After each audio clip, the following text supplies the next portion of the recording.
Um, I'm looking at in my questions to talk about what a current student in the educational leadership policy and analysis doctoral program, what they hope, what their future aspirations are from gaining this degree. So I've got a couple questions that I'd like to ask you. Okay. What do you currently do professionally? So I am currently magnet facilitator at an elementary school. So we're pre-K through 5. So I recruit kids. I plan lessons for teachers related to our theme of media and communications. When families come in and want to tour our school or get more information on our school, I'm the one that they turn to for that information as well. Okay. So what do you want to do professionally? So I am happy where I'm at. This was a new position for me this year, and I'm kind of included in the administrative team at my school now. So that's helped me with starting this program and hearing the language that they are speaking. But one day I hope to be an assistant principal at least for an inner city school. Okay. Why an inner city school? That has always been my passion. That's throughout my bachelor's program, even into my master's program. The schools that I guess drew me in were the inner city schools that I just feel like I could make the most difference in. I know I can make a difference anywhere, but those schools have always been my passion. Okay. And I'm diverting off my questions past, but do you consider the school you're at an inner city school, or is it an inner city school? It is an inner city school. We are 100% free and reduced lunch. So we provide the breakfast and the lunch to all the kids. We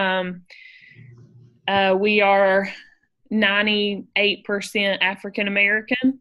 And that's changed a little bit within the past few years, but it's still the main percentage is African American. Yes, we sit in just a small little community in East Knoxville. So if you don't know we're here, you're not going to know we're here. We're not on a main road or anything like that. So it's really like a community school. So I love it here. I did some internships in some other smaller schools. This is a pretty big school. We have about 700 kids here. Some of the schools I worked in had like 350 to 400 kids. So this is a bigger school, but I love it. Okay. So when did you decide to enter into this ELPA program? So I finished my, I went to South College for my undergraduate and my master's. I also did my EDS with South College, and then they didn't go any further. So I took a break, and I was like, no, I'm good where I'm at. And then just kind of, I feel like with my EDS, I started the process, and then it's just kind of hanging there. And maybe it's my OCD, I don't know, but I want to finish what I started, and with the ideas that I already had. So I've wanted to do it for a while, but I took a break for a couple of years. My daughter started high school and that kind of thing. So she's a senior this year, and I just decided I was going to start back and finish what I already started. Okay. And you kind of already answered that, but if you could maybe expand a little bit, what influenced your decision to enter into this program? So I did a lot of research on different schools. I wanted a smaller school. I went to South College, which is a pretty small school. And I've I've been the non-traditional student as well throughout my whole bachelor's and on. So I started college, quit when I had my daughter, and then came back to it years later. And it has taken me many, many years to finish, that it probably wouldn't have done if I would have done it earlier. But so once I started it, I just really wanted to finish what I had already started. So my daughter has watched me through the whole process, and I'm very open with her on the struggles of traditionally and non-traditionally, and what goals I've reached in my career already just based on what I have accomplished in school. So she's got to see that.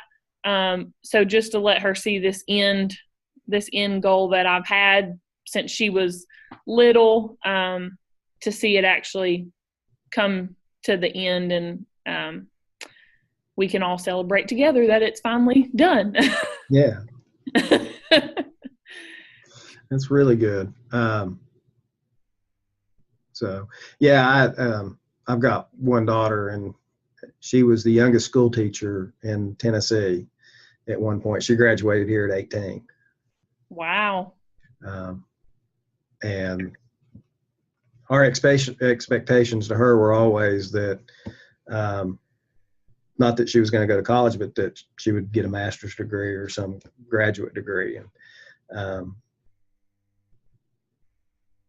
right now she's just has her undergraduate, and that's okay. I'm happy with it. I don't tell her that, but because I want her to go on and pursue her graduate degree in something too. And she's kind of mad that I'm going to beat her to the end point of getting a doctorate. So, but that's part of my motivation on doing this too. Is it is part of being an example to them. Yes, and you have to be. Yeah. I have two stepdaughters as well. I just got married back in October, and my husband is a motivator as well, because since I finished my master's and my EDS, he's like, you got to go back, you got to finish. But so it is an example to all three of them, really, to set a goal, and no matter how long it takes to finish that goal. Yeah, that's good. What effect has participation in this program had on your current employment? So far, I mean, I've been on summer break for most of it. So, Right. But I think it just gives me almost more confidence. Like I'm pretty confident to talk to the administrators and that kind of thing, but I have found that they are even more willing to share their ideas and help me along the program. So I think that's the biggest effect so far, just because I haven't really been in school since I started, but to know that I have that support there and they're willing to help in any way they can. Yeah, that's real good. Do you have plans on changing positions after you finish this degree? I would say yes, eventually. I don't think I'm in a rush to change positions, but I feel like this will just kind of guide me to the path that when it's the time to take that next step, that I'll be prepared for it. Okay. And what do you think this program will provide to you that you currently don't possess and in your professional pursuit? I think it's definitely going to give me more knowledge, a lot of data. I'm fairly confident in data analysis and that sort of thing, but I want to learn more and just learn more up-to-date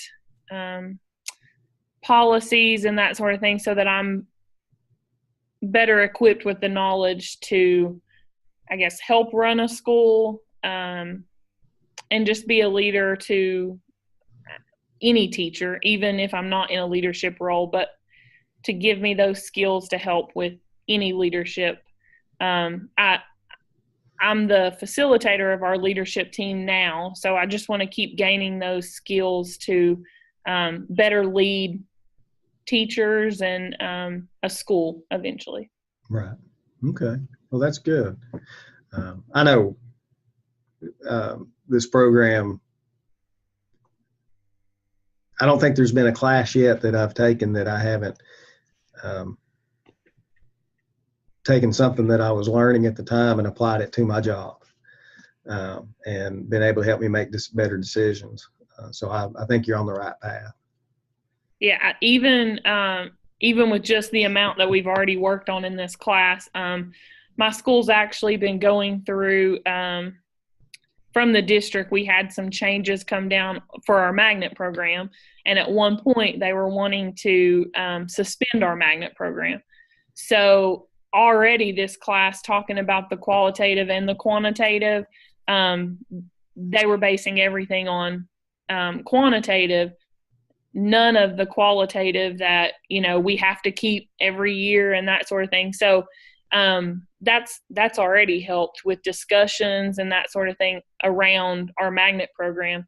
And as of right now, we think that they're going to allow our magnet program to keep going and try to fix some of those data points that they're missing right now. So I already see how all of that goes into a school on a daily and yearly basis. Well, that's good. So, well, thank you for taking the time to work with me on this. I appreciate it. Thank you. And I'm going to end our recording. Okay.